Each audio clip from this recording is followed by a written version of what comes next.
Welcome once again to Postcard, and it's that time of the week, and I look forward to this. And this is, of course, Boris Boland.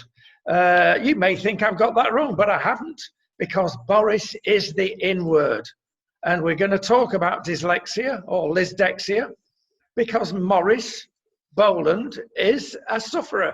Is that true, mate? I do suffer from very few things. Two things I suffer from: dyslexia, which means I have a very high IQ, something you wouldn't know about. And I also suffer from hypochondria. I'm a total hypochondriac. And he is. Yeah, you know, one of the things, I was doing an interview to UK today, this morning, and he asked me my opinion about when at our age, certain, I've got a few years to go to get to your age, but when at our age do we leave the house? So if the Spanish government tomorrow, the English government or whatever, say, look, we're satisfied that we're going to let everybody out, we're going to let you get out of the house, I will not go. I will certainly not go. In fact, I think I might just stick to it until I see a vaccine. Now, today is a big day in the UK because the Oxford vaccine, the Imperial College, are testing it on volunteers. And some very brave people have come forward and offered their bodies to be pincushions to try to find out this vaccine. Well, that is true, but they're looking for human volunteers according to the spec I have here. So you're not going to volunteer, I take it. Well, I did say, and I'm not going to hide the fact, I did say that I would quite happily use the vaccine, where a lot of people on my social media said they wouldn't, because of what Bill Gates had said, and some of the experts says, no matter what, there will never be a guarantee with the vaccine to side effects. So therefore, you might feel great and feel, you know, you're out there looking great and what have you, but in 2 years' time, you might start to feel the effects of the side effects of it. So, but I would be quite happy. You know, I'm a guy, I'm what's called possibly a pill popper, which means that I'm not a drug addict in any way. But if I can't sleep, I might take a sleeping pill. If I think I'm going to get something, I'm going to take a happy pill or not so happy pill. If I wake up in the morning and I'm miserable, I take a happy pill. Or if I'm happy, I take a pill because I wonder why I'm happy. So, you know, I'm a pill popper. So when I travel, there's always two bags: my main bag and the pill bag. And the truth of the matter is, Rodney, I take very few of them. But I liked it there like a comfort. You know, like you probably, I hear you sleep with a teddy bear. Well, my sleep. No, it's a panda. I prefer a panda. Black and white, you know. He knows all about pandas. Here's a little sound that'll frighten him. Bar, bar, bar, bar, bar, bar. Anyway, Rodney, on to subjects. Now, I think and I feel that this is on a serious matter. On the coronavirus, when you switch the news on in the morning and you see it's very depressing, and of course it can't be anything else but depressing. But one thing I wish they would stop doing, and that's showing people, especially elderly people who have come out of hospital, thank God, and they got through the coronavirus. They talk about the pain, the agony of how bad it is, because you must remember, when you go to hospital, there is no cure. So the best they can do, the medical staff, and they're wonderful, the staff both here in Spain, I'm sure around the world, they're angels, they're extraordinary, and the doctors, of course, but they have no cure. They have nothing they can give you. The best they can do is turn you on your side to help you breathe easier on your stomach. So honestly, to wake up in the morning and hear we know that it's agony, but do we need to hear it every day from a survivor? Well, there's not many things, as you probably know, audience, that Maurice and I agree on, but we agree on that. When the main news on Sky particularly starts with moaning and groaning and heavy breathing, and you immediately get through to a 90-year-old lying there suffering and about to die, that is not news. It may be all right in a documentary within a news item, but no, it's purely there to give you bad news, because that's what sells and that's what gets the adverts in. You know, the upside of that, of course, is that it'll keep you in your house, locked in your house. But getting to the point, will we go out certainly I won't go. But what's happening in Spain today? The story, or the rumor, or the fact is that I hear that children will be able to accompany the parents, or parent, to the supermarket. I think this is total madness. These children are conduit to the virus. That doesn't necessarily mean they have it, but they can carry it. Now, can you imagine? It's once, I don't go to the supermarket, but if I did go to the supermarket, I believe the rules are quite stringent. You can stand so far apart, etc., etc. But a little kid running around bumping into someone that might have the virus to carry the virus back to the house, to me, is madness. Well, it is. I mean, this is the second thing we agree on. That's the second thing you've agreed.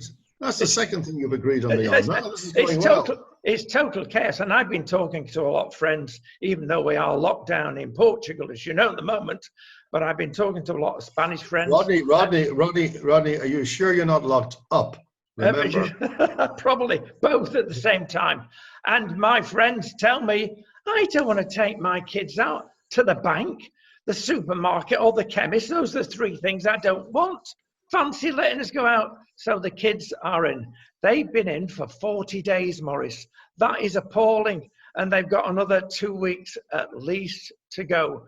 Now, don't forget, Spanish cities and towns are full of apartments. It's not the same as you've got your own back garden, which is bad enough.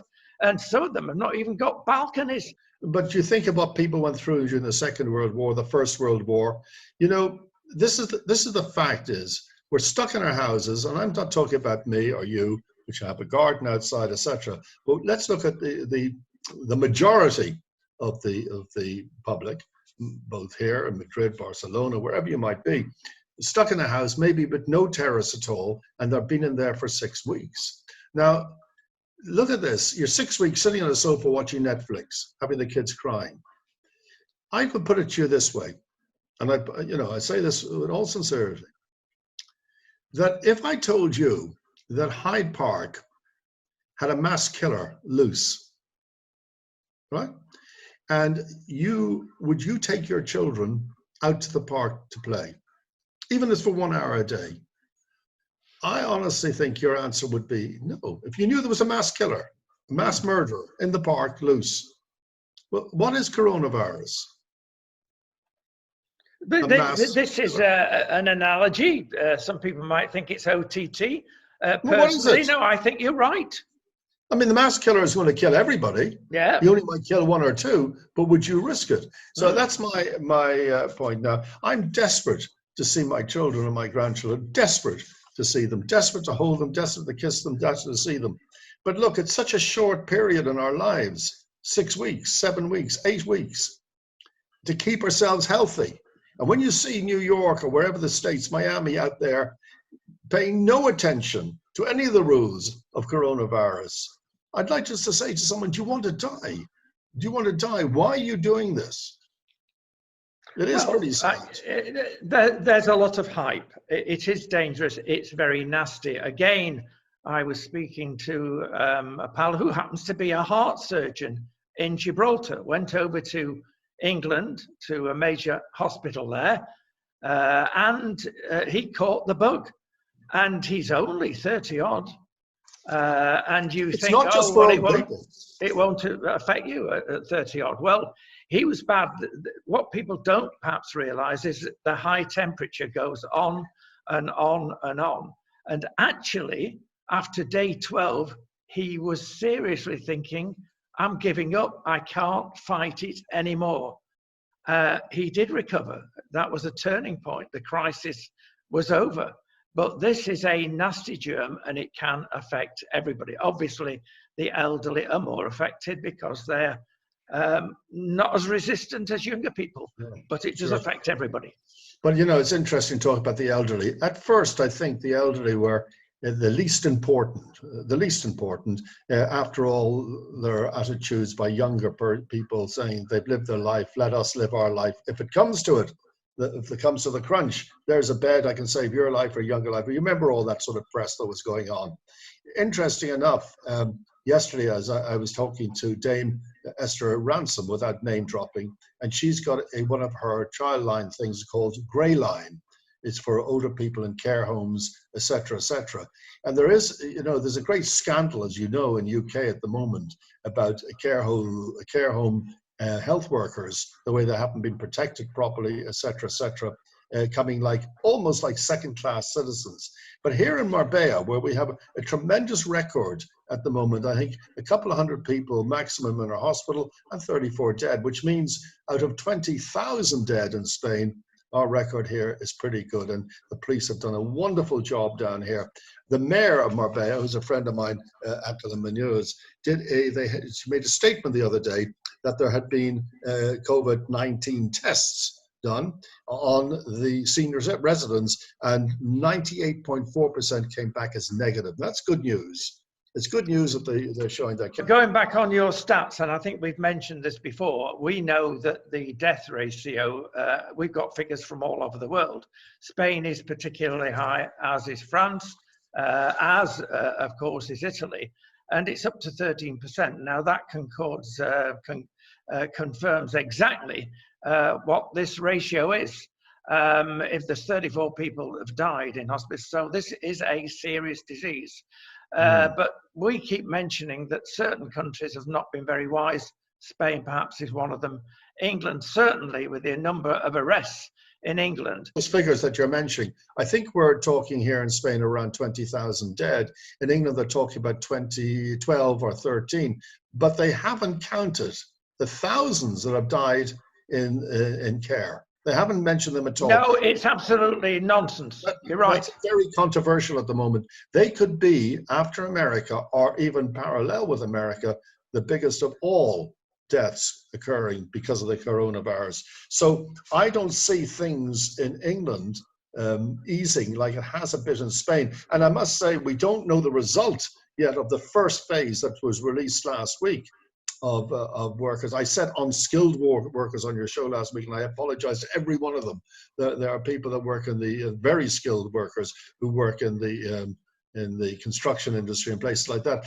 But what is the result of releasing 10 million people? We don't know yet, and because it normally takes, 2 weeks to see if this virus kicks in. So we don't know the result of that. And the question being is, if the result is bad, and we've seen an increase, because the last reading, I think, was last Sunday, I think, was 500 new cases from 2 weeks before that, when it was 900. So practically halved. If we see an increase from 500 back up to 900, what will the government do? Well, there's a lot going on at the moment in government that we don't hear about. And we mustn't also criticize the states too much, because we rely on their figures more than any other country, because generally speaking, they're a completely open society. And it's the only country that we get figures from that will give the number of people that are being tested. And when we come across the average in America as being 2 and 3% death rate, compared with Europe, that is very low. But all you hear, New York. But Rodney, you're talking about per capita. You're not talking about America's got a few more people than, let's say, Ireland. There are 350 million people in America, Maurice, and the only fair comparison is to compare, well, for instance, Portugal. There are 10 million people in Portugal. Ireland have fared very, very well in this. Immediately they took the right steps straight away. Israel, of course, is one of the leading countries as far as deaths and illness is concerned, because they immediately closed their airports and no one's coming in. And those people who were returning home, they had to go into to lockdown for 2 weeks. So they took the right steps. England did the most horrendous things. Now, let's just talk about this. And I don't want to be super critical of England, and I have been criticized by saying, what business is mine? I live in Spain, I'm Irish, why do you care? And why do you criticize our country? Well, I live among English people. I have friends among English people. I have friends in England. I've got family in England, and I do care. I care greatly anywhere, no matter what the country is. But when you see a country on the very same day that the World Health Organization had made the announcement that it is now officially a pandemic, on that very same day, the government allowed 240,000 people to go to Cheltenham on each day, and they allowed a concert by, I can't remember the group, of 100,000 people. That's a disgrace in any country. Well, it is. It's a fascinating study, actually, and the figures will eventually come out. But if you look at the very trendy, lefty, liberal countries that allow everybody to come in on humanitarian grounds, you've got a problem there. And let me say that there have been some workers, even in Portugal, allowed in to pick the crops, and that town is now full of coronavirus. You know that in UK, thousands of people have been imported to work on the farms to pick the fruit, the vegetables, etc. Because it's very necessary. But nothing wrong with that. But what is disgraceful is that in UK today, flights are arriving in UK airports from the hotspots like in New York, America, China, Italy, flying in daily, hundreds of thousands of people, and not one medical check. They can get off the plane, they can walk into the airport, board the tubes with no medical checks. That's disgraceful.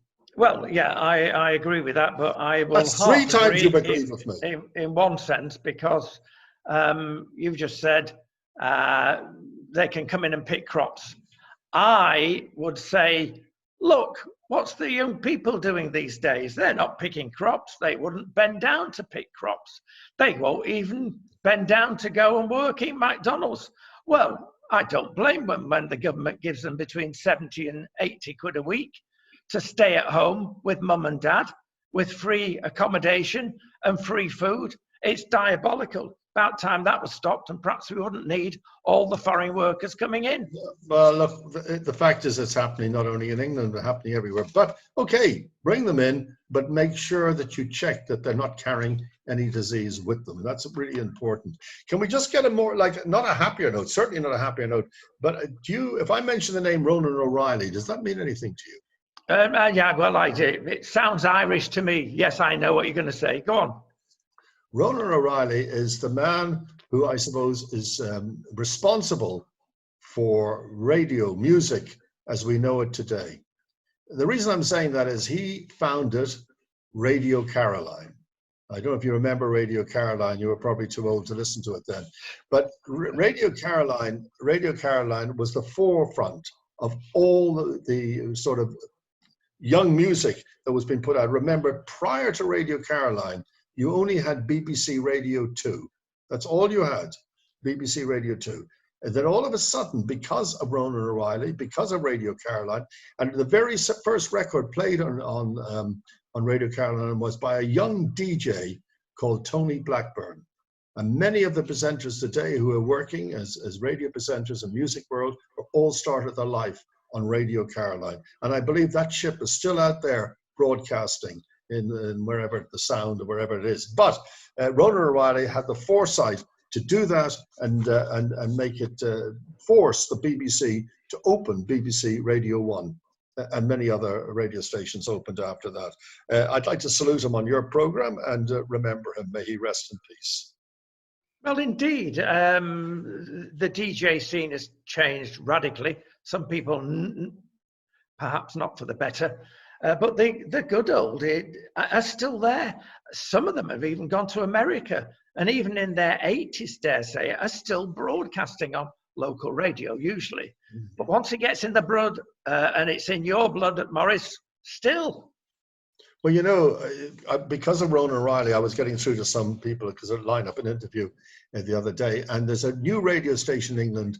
Don't ask me the name. It's somewhere around. I have it here. But they're employing all of them, Tony Prince, all of the names that you remember, Dave Diddy Hamilton. They're all working for this new radio station, pumping out great music from the 50s, 60s, and 70s. And, you know, to me, the thing about the music from the 60s, for me, and the 60s, I was a young teenager. Oh, no, maybe just before that. And then you've given it away now. Yeah, but when I hear songs of the 60s, each song sort of triggers a memory of what I was doing at that time. So I love listening to nostalgia music, especially from the 60s. I'm a big Beatle fan. And moving on from that, there's what's it called? One Home. What was it called? One World the other night is when they did a sort of a live aid around the world to Yes, you got upset about that. You thought Well, Paul I got McCartney upset shouldn't have been singing. You No, thought look, other people shouldn't have been singing. no, look. The Rolling Stones are the same age as Paul McCartney. Rod Stewart's the same age as Paul McCartney. Tom Jones is the same age as Paul McCartney. Now, the Rolling Stones to this day still do tremendous stage shows, and hundreds of thousands. And if anyone wants to see and wants to know about the Rolling Stones, what they're doing, go on to Netflix and look at Ole, Ole, Ole. And it's a documentary of the Rolling Stones going to Cuba. I didn't think you spoke Spanish, Maurice. That's three Well, words there. I know. But anyway, it's a wonderful documentary, and it really is great. Now, with Paul McCartney, a few years ago, 2 years ago or something, he still plays massive concerts. Hundreds of thousands of people come to see him. In Germany, I think it was a year ago, he's doing his concert, and there was over 100,000, some of them even crying in the audience, the young people, when they hear the songs like Yesterday and all these songs. But there is a time, his voice is shot.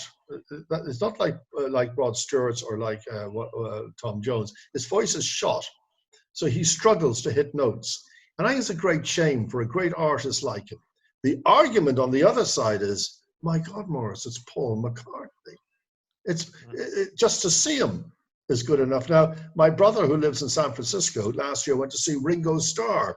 He's got the All-Star Band, and of course his band are made of the greatest musicians that are available. And my brother said the show was fantastic. So who's to argue? Yeah, well, it's always difficult. You know, we record a lot. I mean, you're still on. I am still on. That amazes me. Yeah, it amazes me even more. We record, as you know, lots of major stars. And it's a fine line between people. I mean, people have said this about Frank Sinatra. He should have given up 20 years before he did. People want to see their hero. And there's always giveaways when they're doing a live, either recording or an actual live performance. When they try to hit the high notes, the rest of the band come in and cover it, or the biggest giveaway, the microphone's in the hand, and they point it towards the audience. Sure. I would go if they said Paul McCartney's in Marbella, he's doing a concert. I would go because I want to see Paul McCartney. If Frank Sinatra was still alive, I know some friends went to the Royal Albert Hall to see him. They said, look, his voice wasn't great, but it's Sinatra. Well, the other thing, of course, which comes into a lot of people's minds is the tribute groups.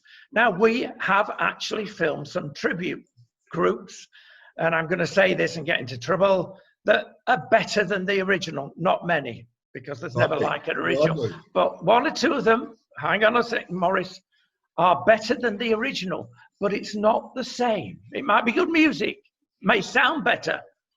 Can I ask you something, Rodney? You got to be honest here, Uncle Rodney. A few years ago, I filmed a TV show, and my guest was the late, super Cynthia Lennon. She's the most wonderful woman, and she was so badly treated by John and Yoko at the time. And I put on a clip of the Beatles from Anthology on the TV show of them in the cavern, etc., etc. And all through the career of the Beatles, from the very beginning to the very end, that whole anthology film only showed the top of Cynthia's head. That's all. That's the only clip. Cynthia was there right till they stopped performing live. She was there till then. Now, the thing about it is, she turned around to me, we're having lunch afterwards, and she said to me, are you worth billions? I said, certainly not. Are you worth millions? I said, certainly not. Well, let me tell you, if Yoko Ono saw you putting that anthology on, even if it was on for 10 seconds or 20 seconds, you'd have the biggest court case in your life. You can't play this music. It belongs to the Beatles. So be careful. I'm always very careful, especially with you, Maurice. Now, another thing I've got to reveal, another truth, is that you do not like Richard Branson. And you don't like Victoria Beckham. What have they done? No. That's not true. In fact, I had this conversation this morning. Do I think that the government should pay Victoria Beckham's workers who are laid off. I can't remember the name you call it in England, that the support group that support them financially. Victoria Beckham, Richard Branson, and they say Richard Branson lives on his island, so he doesn't pay high taxes. But his airline, be assured, pays high taxes. Victoria Beckham, sure, she works in America, she's not offshore, pays high taxes. They paid into the system for a long time. When it comes to the crunch, and this has happened, why shouldn't they get some support from the government? But people say, oh yeah, but she's got 300 million, she should pay. Well, how do they know how much she's got? This is all nonsense. They have no idea. Any celebrity that goes on television is worth multis of millions. Are they? Are they really worth multis of millions? I question that. So why should she be treated any different than anyone else? Good point. A lot of people, well, we're noted, aren't we, in Britain, especially for being jealous. We don't encourage our stars, our captains of industry. We just put them down. Yeah. Yeah. Do you know, I notice, I must tell the listeners, I have a new camera that's set up. So I'm sort of looking down to look at you when the camera was up here. So I'm now looking at the camera, but I can't see, I can sort of see a blur underneath moving around. Well, so most people look down at me, Maurice, so don't let it worry you.